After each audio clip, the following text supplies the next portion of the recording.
के जाओ, हमसे तुमको सीख के जाओ।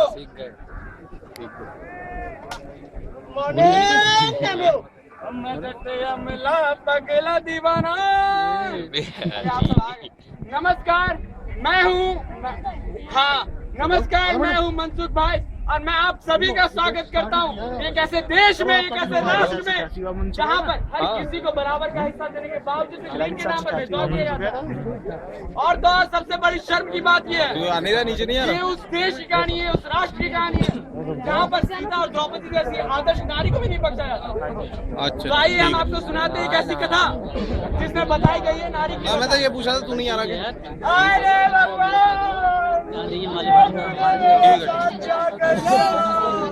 मेरे घर में बेटी को जन्म दे दिया।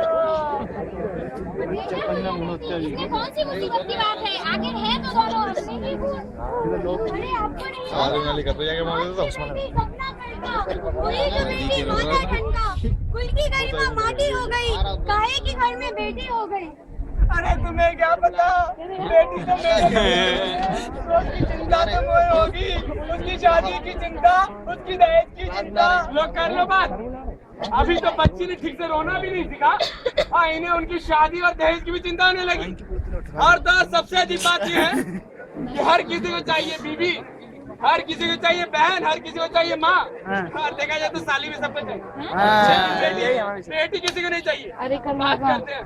आपको पता है हमारे भारत में 1000 लड़कों पर सिर्फ और सिर्फ 917 लड़कियां ही हैं। ये लड़ुआ मर जाएंगे काहे को कभी। अरे मैं तो छोड़ दी बात। अरे भाई तुम्हें क्या पता, बेटा लड़का कुलदीपक होता है और बेटी तो घर की बोझ होती है।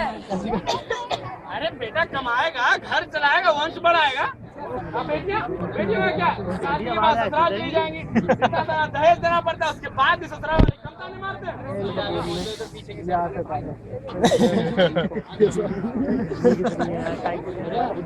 क्या करें बैठे हैं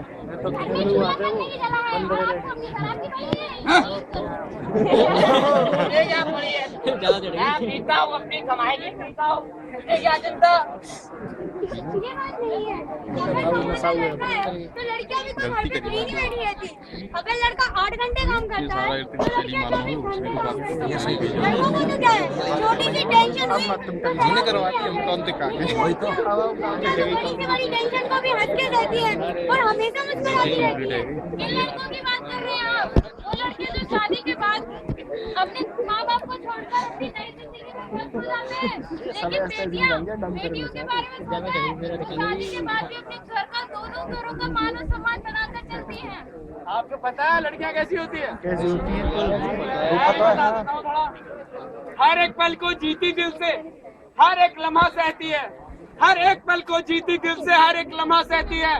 अपने सारे गम भूलकर हर पल हंसती रहती है, हर पल हंसती रहती है। बहुत बढ़िया। ये बढ़िया बात है हमारी फेवरेट। माँ मैं पढ़ना चाहती हूँ, मैं भी अपने भाई की तरह पढ़ लिख के बड़ा आदमी बनना चाहती हूँ। मैं भी कुछ कर दिखाना चाहती हूँ। माँ क्या करेगी पढ़ लिख कर? आगे करना तो तुझे पूरा जाता ही है, जा काम कर।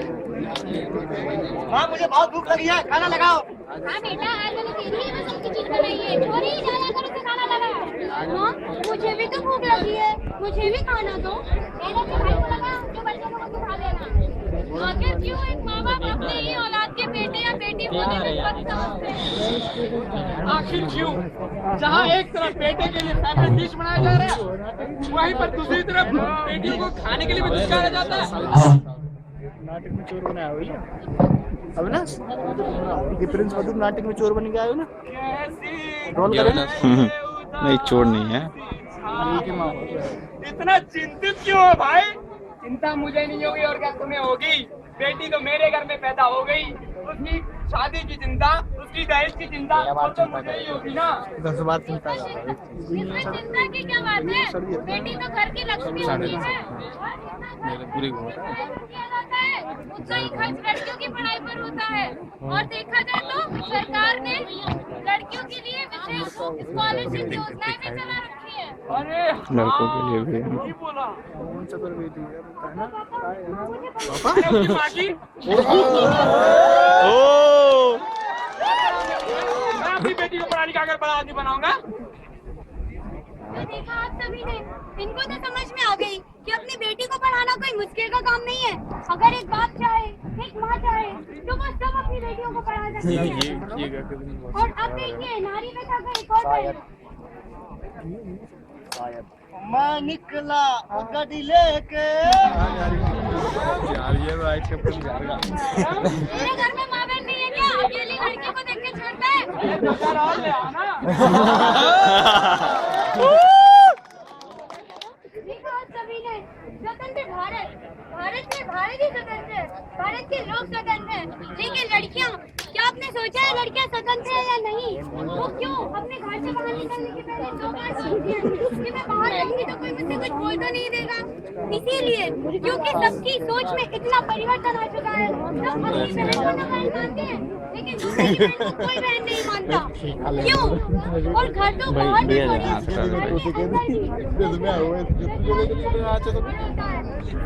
सास जिसे माँ का दर्जा दिया जाता है, वही सास अपनी बहू को साथ भी नहीं रहने देती।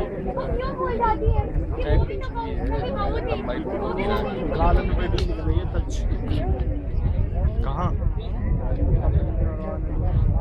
अच्छे से साफ करो, उधर क्या तेरी माँ साफ करेगी? सास तो मैं कर तो रही हूँ, अब फिर बच्चे मेरी माँ को अरे चुप कर पता चलेगा तुम्हें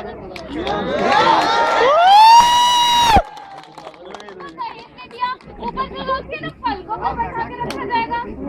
आखिर कब तक शिष्या लेंगी एक बहू किया? क्या कभी मिलेगा उसको न्याय? ये तो न्यूज की हेडलाइन तो कब बदलेगी समाज की सूरत? और कब कहलाएगी हर घर की बेटी एक देवी की मूरत? जन्म के समय माँ बाप पर बोझ कहलाती है, और शादी के बाद ससुराल वालों पर कहते हैं दहेज नहीं दिया। लेकिन मैं सबसे पूछना चाहता हूँ, दहेज क्यों दिया जाए? बस इसलिए कि लड़कियां पराए घर में जाके रह रही हैं। मैं आपको बता दूं, लड़कियां अगर पराए घर में जाके रहती हैं तो वहाँ का सारा काम काज संभालती है, वो अपने ऊपर के सारे कर्ज को चुकाती है। और एक बात और मैं आप लोगों को बता दूं, अगर लड़कियां अपने फल से पीछे हट जाए ना, सबकी जिंदगी अशांति से बढ़ जाएगी।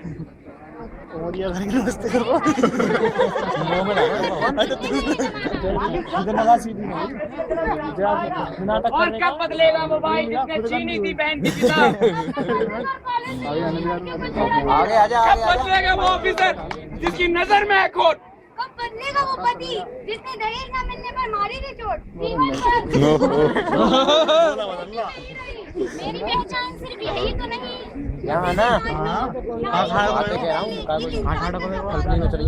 हमारे पूर्वज अपने पुराने रीति रिवाजों के हिसाब से सोचते हैं और अपनी पुरानी कुरीतियों को अभी चलाते आ रहे हैं।